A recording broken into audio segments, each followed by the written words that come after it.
Welcome to True Health Tuesday, and the truth will set you free.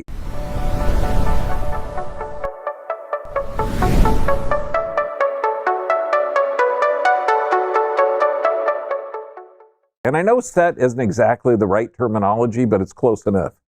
Okay, we're going to go over blood health, migraines, and stressors. But there's a lot of things. Now, just say that you wanted to change the political climate. I mean, what would you do? You're right. Lock people in their homes, okay? Completely take away their livelihood, give them no definite end date, leave the gun stores and liquor stores open, close the churches, open the prisons, okay, and then have a massive violent act, okay, that's heinous, that's on social media. Okay, and then you can have a riot. Okay, and that's what we had. Now, the difference between a protest and a riot. A protest is people are expressing their displeasure and their unfairness and the absolute ferocity of the crimes. I mean, this is freaking crazy. Okay, to see a person killed, even though this happens a lot. And it shouldn't happen ever. Because when you're looking at someone, we're all the same. I mean, if you're a third from the planet, you're on this planet in our solar system, we're related. I know, you should be pissed off with Venusians or Martians. No, I mean, we're all related somewhere. Okay, we may have differences of opinion. So an absolute protest to change a completely unfair and illegal system is appropriate. When you start breaking private property and stealing stuff, then that's a riot. That's inappropriate. Now, I'd like to change a couple of words, but I'm not going to. John F. Kennedy's inaugural speech. This is what we have to get back to. Now, the injustices has already been done by our government and people. And I'm not just talking about the riots. I mean quarantining healthy people, taking away your livelihood, not telling you where it's going to come from, crashing the economy. These are injustices. Let's just think about this. We dare not forget today that we are heirs of that first revolution. Let word go forth from this time and place to friend and foe alike that the torch has been passed to a new generation of Americans. It starts now.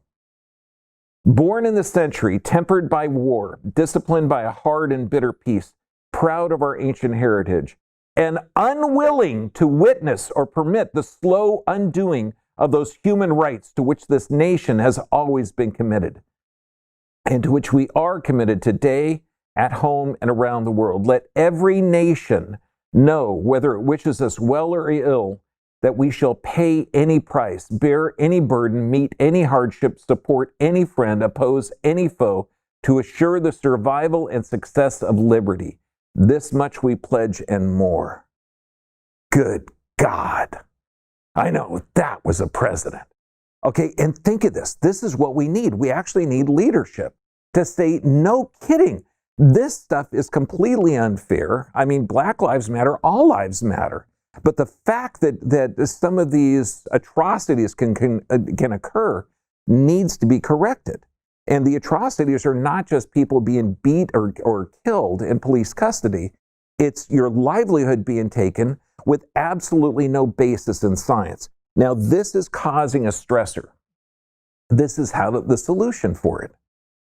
Now, the people that are burning and breaking stuff, they're scared and hurt and frustrated. They're not strong, okay? They're scared and hurt. Now, that's going to change your mindset on them. But look at this. Self-kindness. Being kind and understanding towards oneself in instances of pain or failure rather than being harshly self-critical.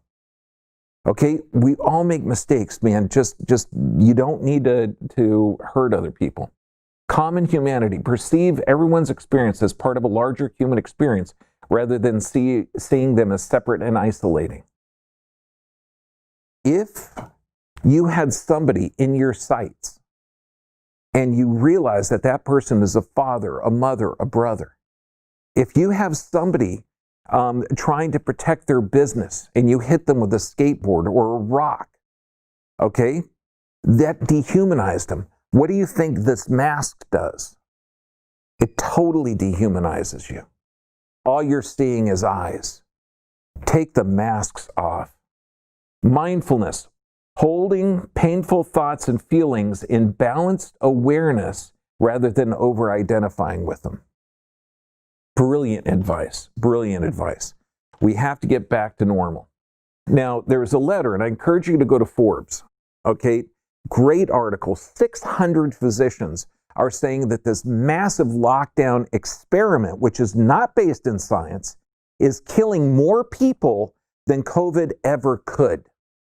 Okay, even with the crazy numbers that they're coming up with. I mean, think about this. There's 2.8 million people that die every year in America. 2.8 million. That's a lot, but we don't shut anybody down for that.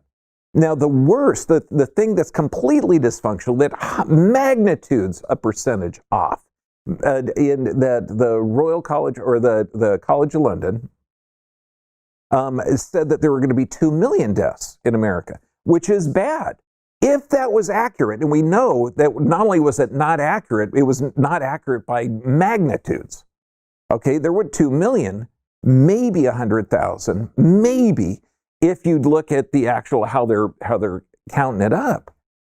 So if we say there's going to be double the normal death rates, is that enough? Is that enough to crash the economy, scare everyone, lock them in their house? No. And now we know that it was completely dysfunctional. Suicide hotline calls have increased 600%.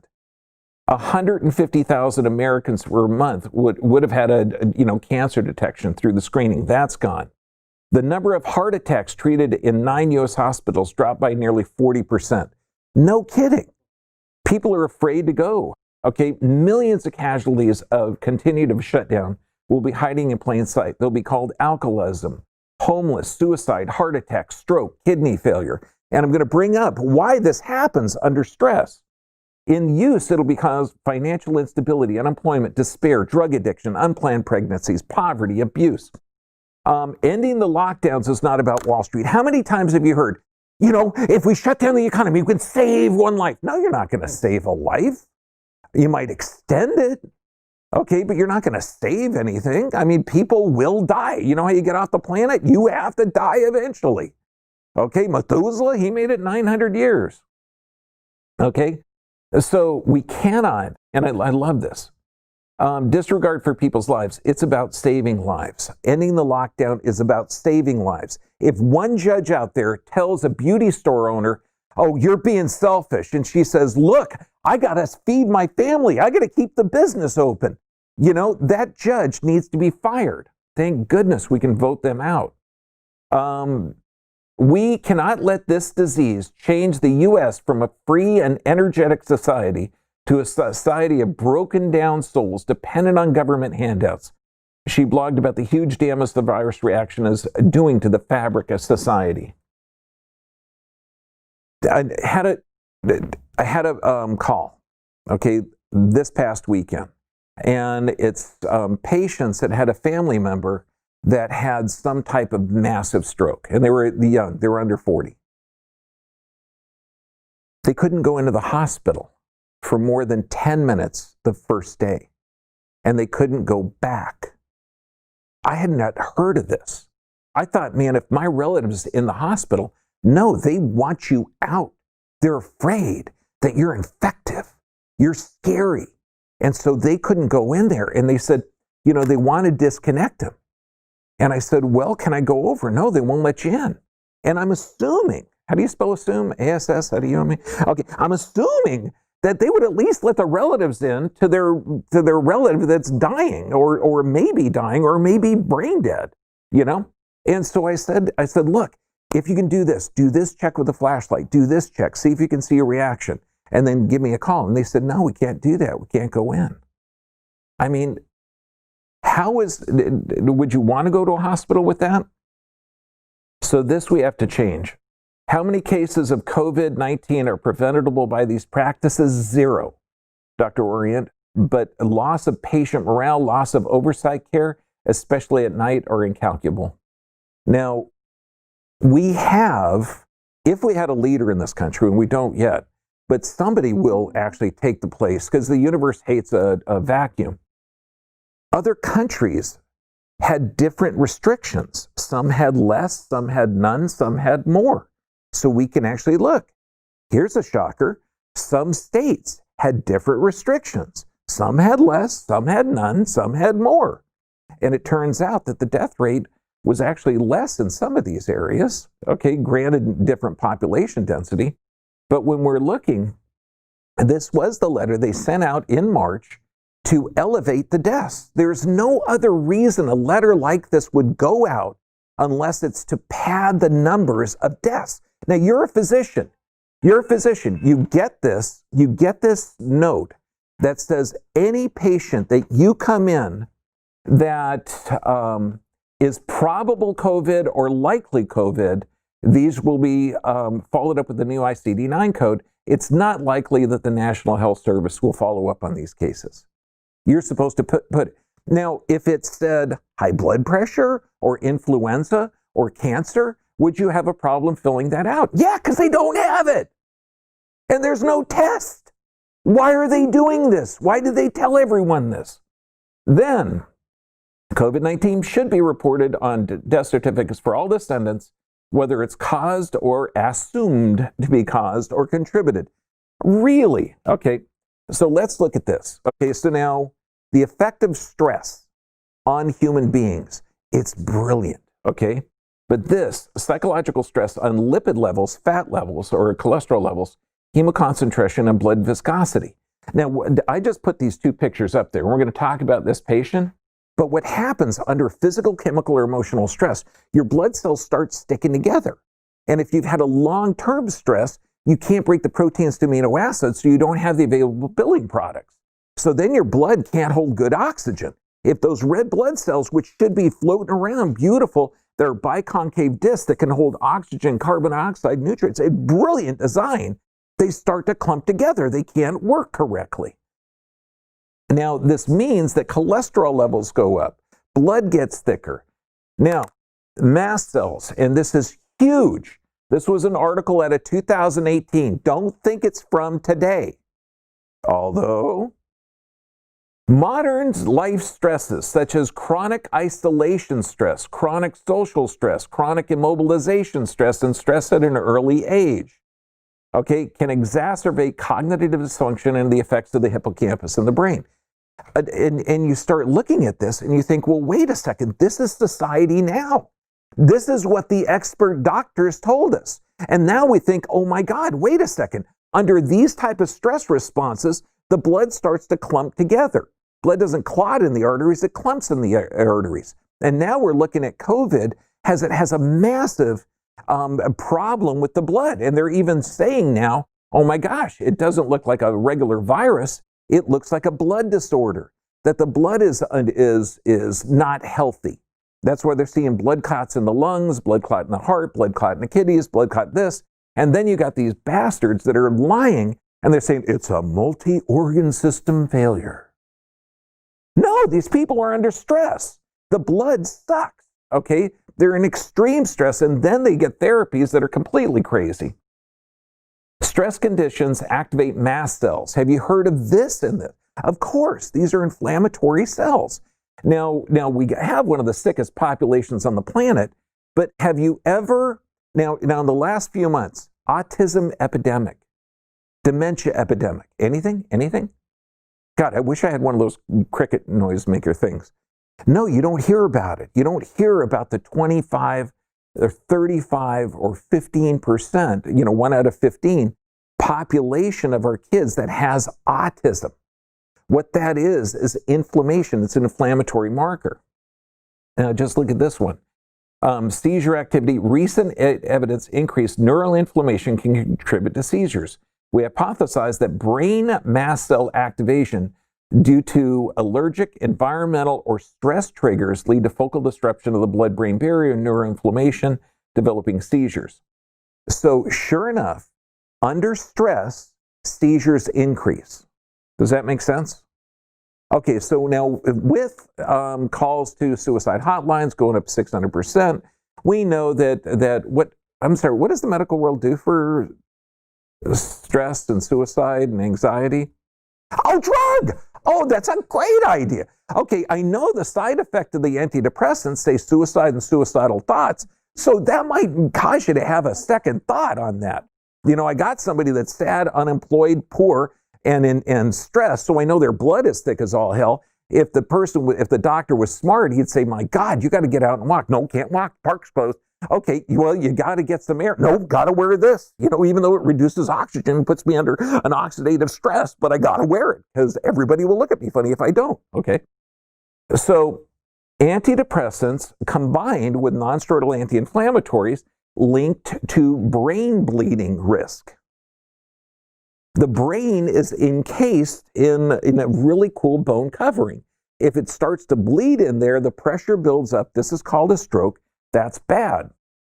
Antidepressants and nonsteroidal anti-inflammatories known to be associated with increased gastrointestinal bleeding. Now it's increased intracranial bleeding. So here we got bad blood on the left and still not good blood on the right. And this took about 5 days.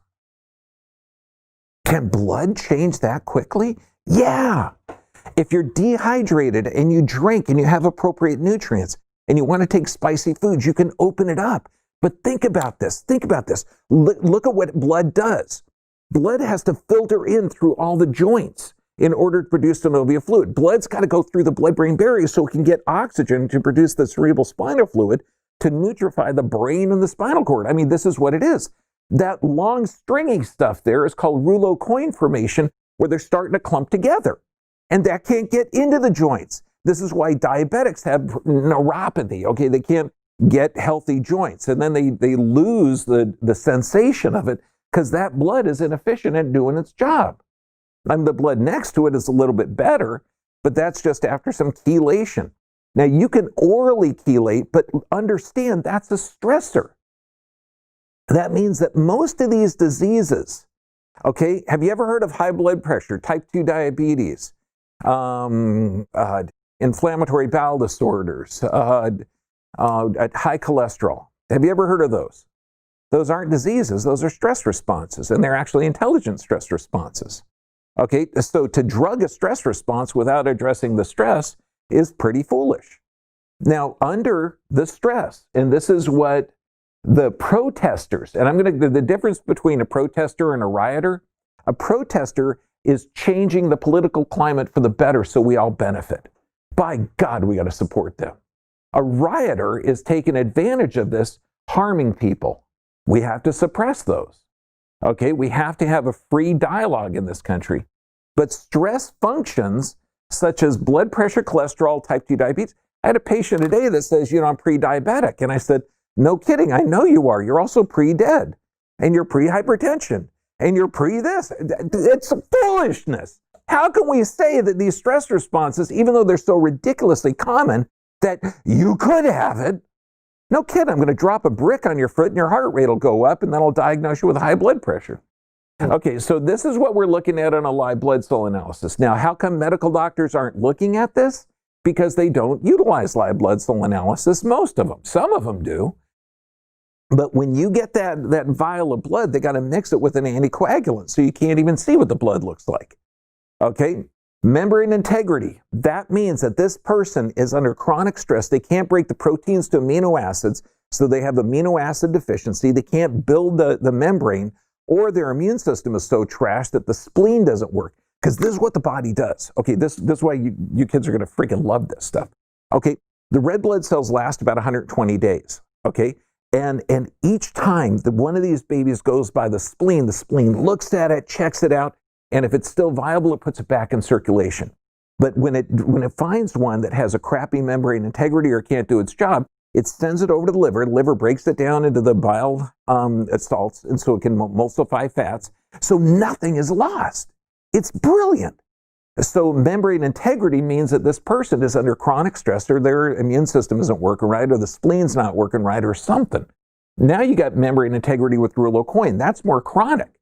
That means that this person, not only do they have chronic stress, but now they're starting to get low oxygen to the brain because this can't filter in. You're starting to get all joint. Gee, I don't know why, doc, but my joints hurt all the time. No kidding. I can understand that. I've seen your blood. You suck. Okay. We can fix you. And then you look at this, poor motility. That means when you first put that drop in there, it's not moving right. How would you like to have that person was alive, by the way? Okay. What was she diagnosed with? Survey says high blood pressure? No kidding, because that stuff can't work. Pressure has to increase in order to get that blood through the kidneys and everything else. It's just common sense. And then you talk to these doctors, what causes high blood pressure? Well, it's unknown. No, it isn't. Open your friggin' eyes. Look at a different test. Learn the autonomic nervous system. Okay, now here's a gal. And what I want to do is that's her x-ray on the right up there. What you're looking at is a reverse curve. What you're seeing right on the edge is some massive dental work. Now, a couple of root canals, we don't know if this is affecting her. What we would do is do a thermography to see if there's an increased metabolic response there and lymph drainage for the face and head, and pulmonary areas drained to the upper right. So if we see a hot spot there, then we know this is negatively affecting. But what are you looking at? You're looking at a reverse curve causing spinal stenosis with degeneration consistent of a 20-year and a chemical stressor possibly inside of the mouth. Does that physical, chemical, maybe emotional stress because her body, she's young and it's hurting? Yeah, that was her blood up top. Okay, a few days later, that's her blood on the bottom. Okay, so when we're talking about headaches, you got this little 2.5-pound brain, and it burns 30% of the body's calories, 20% of the body's oxygen. It's super important. But what kind of population do we have? Okay, you talk about, oh, it's coming through our population. Really? With 99.9% of everybody that dies from this has a comorbid condition. Okay? And you have a 99.7% chance of living if you catch it. So it's the comorbid conditions. Why is it affecting our public so much? This is given to you by the CDC, the National Institute of Health and Health and Human Services, the people who are responsible for your health. They're the ones doing this. 60% of our adult population have a chronic illness or disease they will never get over.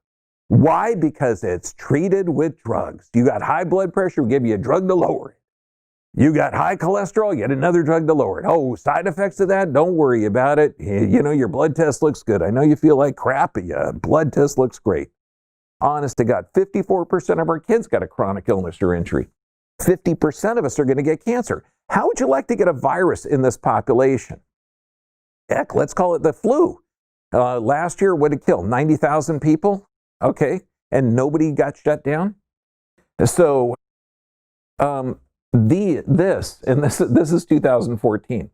High blood pressure, stroke, cancer, arthritis, weak and failing kidneys. Does this sound like you got, figure a kidney, size of your fist, every 20 minutes, 6 quarts of blood got to go through it. Okay? How would you like to pump thick, crappy blood through it? Do you think there'd be kidney damage? Absolutely. The functional unit of the kidney is a nephron, and it's a little tiny loop of Henry in there that all this stuff's got to fit through. And those blood cells are going to damage it. They're not healthy. Now, I love this title of this article. De-prescribing on a Medscape article. De-prescribing. You might say, huh?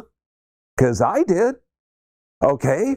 De-prescribing. It turns out that cholinergic drugs, okay, and people who are 55 and older, if they use a drug for more than 3 years, your risk of dementia increases 50%.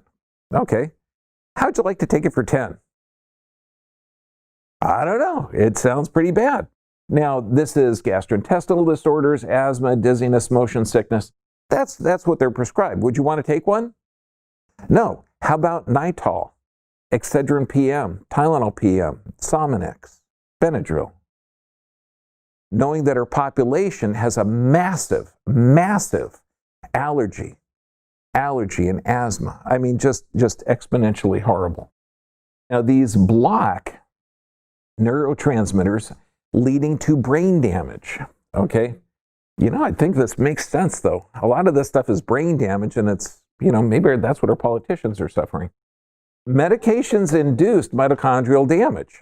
Okay, I'm looking for an out for them. I can't just say, look, they're completely ignorant or evil, okay? And ignorance is best hope. So I'm hoping it's drug-induced ignorance, because that way at least we save the people that elected them.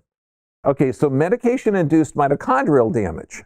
Medication-induced mitochondrial, what could this cause? Parkinson's, chronic fatigue, hepatitis, cirrhosis. And so bottom line, we're talking about blood health, headaches, and migraines, okay? Thinking that brain literally uses 20% of your entire body's oxygen, that little 2.5 pound brain. It's really important to have a healthy brain. And it's bad to take stuff that damages the brain. Am I going too fast? I mean, it's just like, okay, that makes sense. So the stuff that helps your brain, movement, and I'm talking symmetrical movement, that gets good stimulation of the cerebellum and causes neuroplasticity. Healthy fats. Just had a patient today that had her gallbladder removed, and I said, did the doctor tell you to increase your fat? No, they told me to decrease. Okay, and that's typical advice, even though now you got the bile acids that are just slowly leaching in and dropping into the duodenum without any control whatsoever. So duodenal ulcers go through the roof, but you can't break the fatty acids or the fats to fatty acids to get the raw materials for hormones. So healthy fats, important. Mental exercises, important. Plant-based diet, deep sleep, all of this makes sense. So what kind of stuff breaks it down? And we already know isolation, anxiety, and stress breaks the brain down because it can't get the oxygen.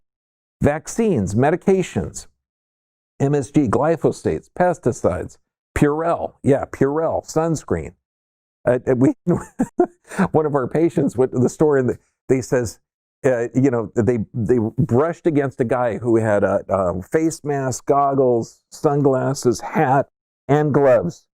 And after it touched her, and we're talking, the smallest person on our staff, she is not that scary.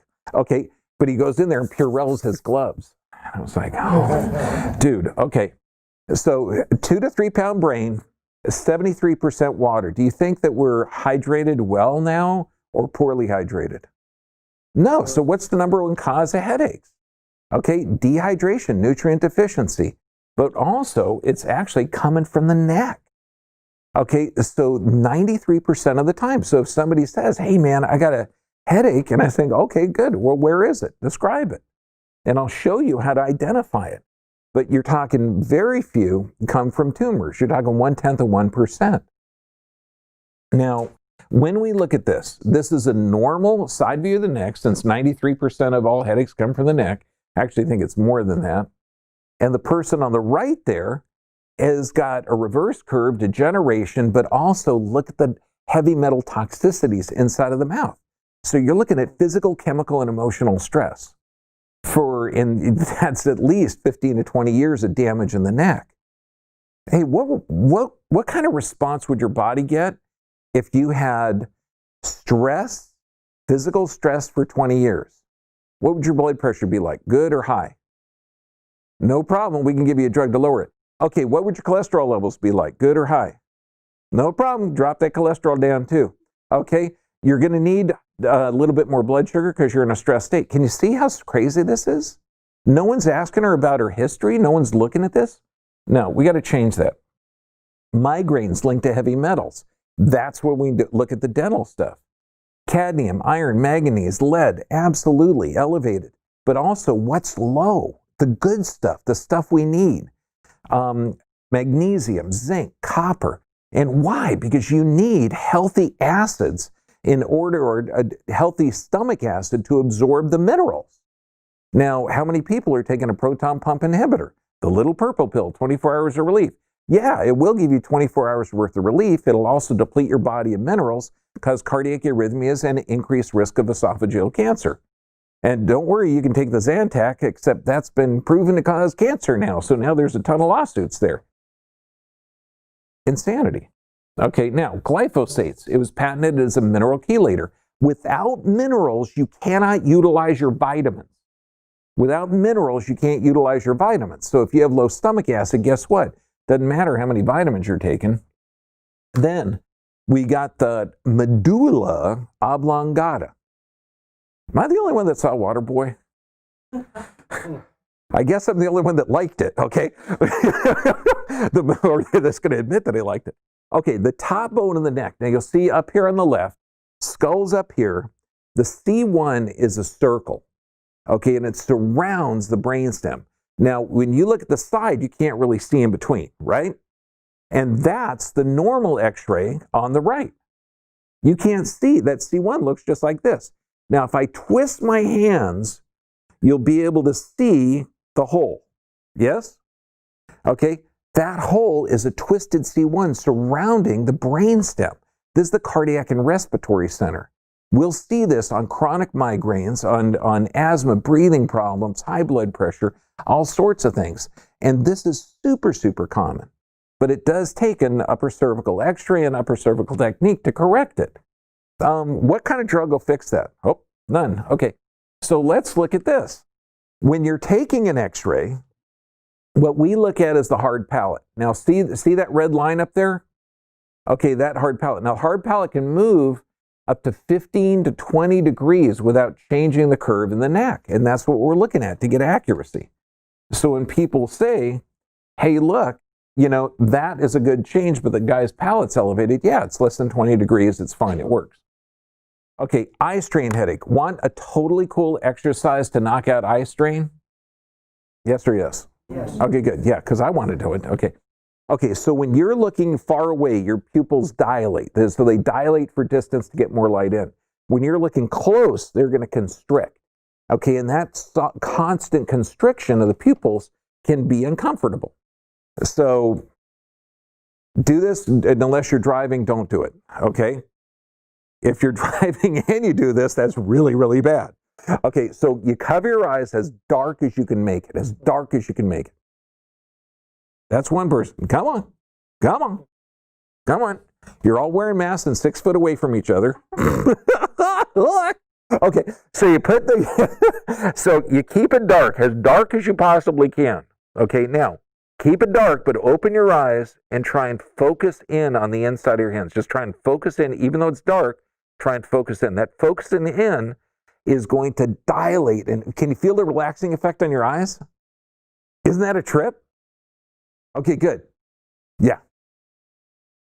I think that's cool. Okay, so that's what you're doing. And all you got to do, see the muscles inside of the eye, they're smooth muscle. They recover super fast. Like if you work a skeletal muscle hard, you got to rest it for, a long time. If you work these hard, you only got to rest it for around 35 to 40 seconds. So you sit in the dark room, 35 to 40 seconds, bam, you're good to go to study more. Then we look at this one again, reverse curve to restored curve. Can you see anything that might be a negative on the dental area? Yeah. And then we'll look at this and we'll see a massive gut inflammation and we'll say, look, dude, you've been poisoned. Okay, now sinus headaches. And this is super, super cool. And one of the most commonly missed headaches, you apply a hand in the back, hand in the front, and squeeze together. And that should not feel better at all. But since you've got 6 sinuses back here, if they're inflamed, they're trying to explode or expand your skull. This is why we do facial adjustments here. And so that counter pressure will feel better. And I got to tell you, sinuses is one of the most commonly missed causative factor of migraines. And even with, I had this one kid, 10 years old, on the autism spectrum scale, very stoic kid, okay, just really serious. And I go, buddy, what do you like to do? Play. All one-word answers. So it was just like, okay, I like this kid already. And so I went up and I said, buddy, can I put my hand on your head? And he's looking like he says, yeah. So I squeeze his head and he goes, ah. And his parents looked at him because he always had this like stern, just focused look. And he'd been hurting forever. He had nothing to compare to. This pain that he was suffering from, he thought was normal. And to have somebody equalize the pressure and instantly get that off, it was like, oh my God, this is great. So that's a good way to identify it. And then understand that the nerves that supply those sinuses, if those are hypersensitive, like has anyone ever, their arm ever fallen asleep? Yeah, every guy in here is going to say, you betcha, man, when my arm's around my girl, I'm not going to move that sucker till it gets numb and falls off. Yeah, but when it comes back, what's it feel like? It's all pins and needly, right? That's because when you pinch a nerve, it gets more sensitive. So if you have that C1 that's spun like this, or some other type of upper cervical subluxation, the nerves that those supply, it's going to be hypersensitive. But then let's take in the 72 doses of 17 different vaccines that the kids are exposed to, all which cause an inflammatory response. So we see a hypersensitivity of the mucous membranes.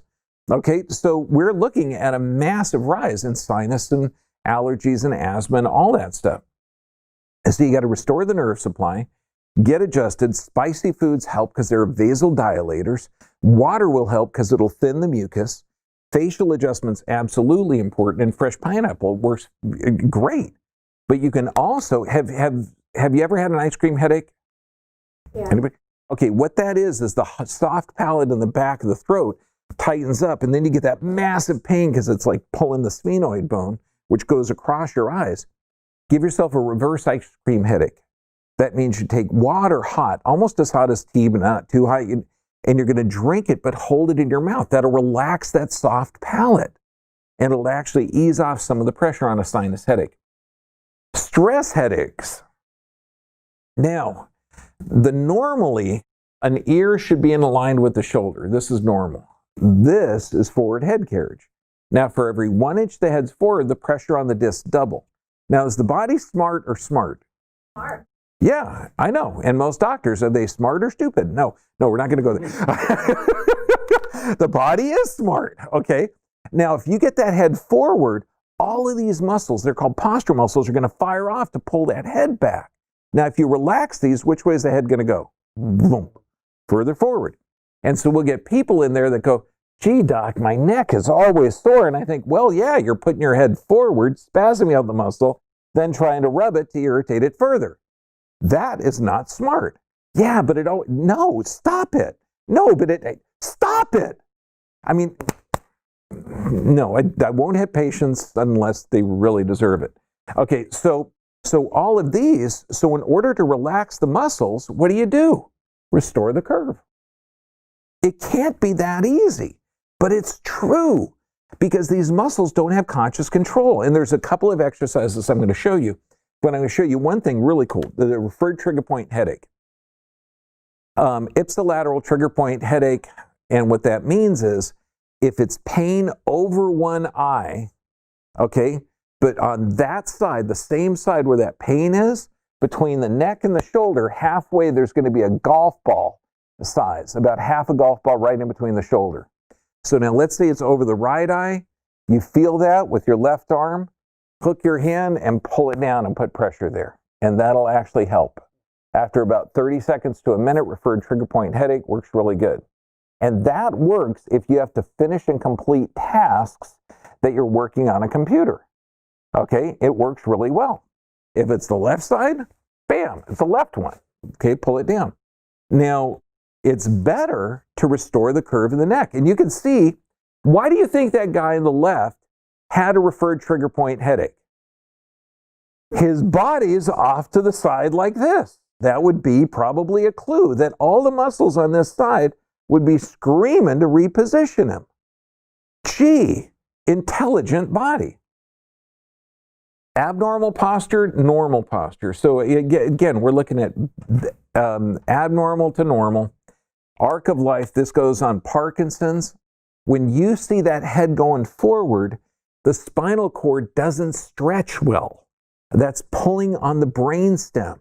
And so when you see, how many people with Parkinson's walk around like this? No, like this. Because there had to be an incident of trauma. I've never in my life seen a person with Parkinson's that had a good curve. So there's some kind of trauma where that's pulling on the brainstem. Then the body starts to do these motions to generate dopamine. That's what movement does. Have you ever seen a teenager bouncing their leg? Yeah, they're trying to generate dopamine. I mean, here's a before and after for a person that used to have Parkinson's or did have at the time. This seems so simple. We want to get the curve back in the neck. Can it be that simple? It can.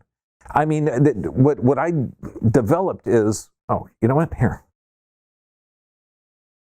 Okay, this is technology amazing. This is a nylon strap, okay, that we used to use for rock climbing. There's pipe insulation in here, surrounded by a nylon covering, okay? The batteries, no, there's no batteries. Your hand goes in here. You can do this with a towel. You can do this with anything. Around the base of the neck, you don't pull out. You pull straight down with about 2 pounds of pressure. Point your chin to the ceiling, and then look straight ahead and relax. So you're not bending back. Now, if you have a reverse curve, if you have sclerotic plaquing, if you're taking a ton of drugs, okay, which can damage the arteries, don't do this until you talk to your chiropractor. If your medical doctor has never seen anything that'll restore a neck, tell them to get a friggin' dish towel, try it on his patients, and they'll feel better. Also, this is fantastic. Now, you know, when you were 12 years old, you're watching TV like this. Okay, you could do this on your desk. You know, when you're typing something, just put your elbows on the kitchen counter or desk or whatever, lift your chin up and deep breathe for 5 minutes. That will get the curve in the neck back. Oh, one of my patients asked, because I keep talking about arthritis and bone spurs, and this is before bone spur, after it just starts to fade away. There's a law called Wolff's Law, bones lay down where it's needed, resorb where it's not. Degenerative disc disease is not a disease, it's not degeneration, it's just the body adapting and trying to stabilize. So there's about 3 people that said, please show us there. Okay, drugs, headache drugs can give you a headache. There's a drug called Imitrex, which is just psychotic, okay? It increases your pain, but then you have to use it. Here, the first one's free. Why? Does anybody think you have lack of medications in your diet that's causing the headaches? No, let's treat the body nice. Cholesterol drugs. What do we know about cholesterol drugs? Well, it increases hardening of the artery and heart failure. In the brain is where I think 25% of all your overall body cholesterol is. Non-steroidal anti-inflammatories, heart failure, high blood pressure. Fruits and vegetables are good for you.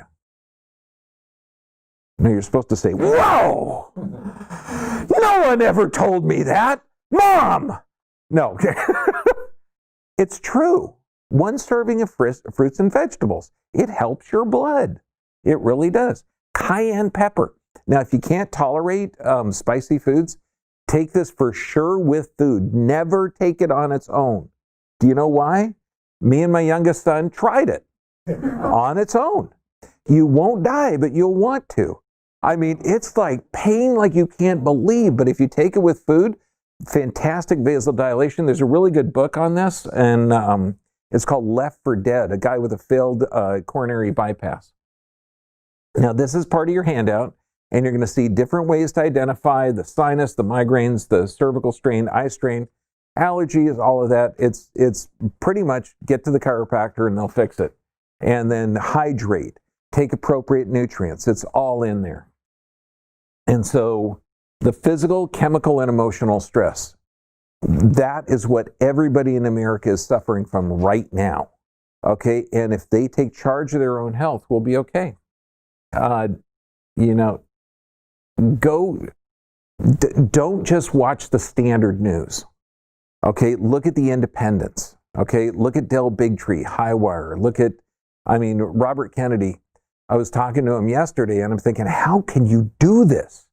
Because every time I go on Children's Health Defense, there's another article, and it's good and referenced. And he says he works all the time. No kidding. The friggin' guy's a genius. Okay, Extreme Health Academy. Get on there, YouTube, and we're also on BitChute. So when they wipe out the internet, which is probably going to be coming up in the next few months, because remember back in well, no, you don't, because those videos were wiped out. They were censored, but what I said on the censored videos is I'm not afraid of the virus because I'm human. I have around 380 trillion viruses in my body, in my cells, on my skin, in my hair. Yeah, okay. Well, we'll hug later. So I know viruses. They're part of me. They're 50% of my DNA. I mean, it's just like, that's not a big deal. They're either really, really deadly and not infectious, or really infectious and not that deadly. So you strengthen your immune system. You know, and when you see somebody wearing a mask, say, okay, how long are you going to wear that? What type of security do you need? What type of assurances do you need to take the mask off? Or are you going to wear it every time there's a flu season? Okay. Bam! Just break their skull open a little bit. So when we put up this stuff, the 5 keys to health, that's what you need. You don't need to be afraid of anything. All you got to do is be proactive and know that you're designed to live here, and we're designed to live as a community. Separating us, I mean, you couldn't ask for somebody wanting to initiate martial law more than what our leaders have done to create this type of psychotic environment. I mean, I couldn't think of anything better. You know, maybe drug the population? No, that's in the done column, okay? Maybe isolate them, give them no hope of the future. Say, okay, we're going to open up by Easter. No, not anymore. Okay, we're going to open up by May 1st. Not anymore. Okay, and then you got some idiots saying that we're never going to open up. This is the new normal. Right. Okay, there's a person that's never been in business. Let's take charge of our health and charge of our life. Does that make sense? Excellent. Thank you very much. Thank you.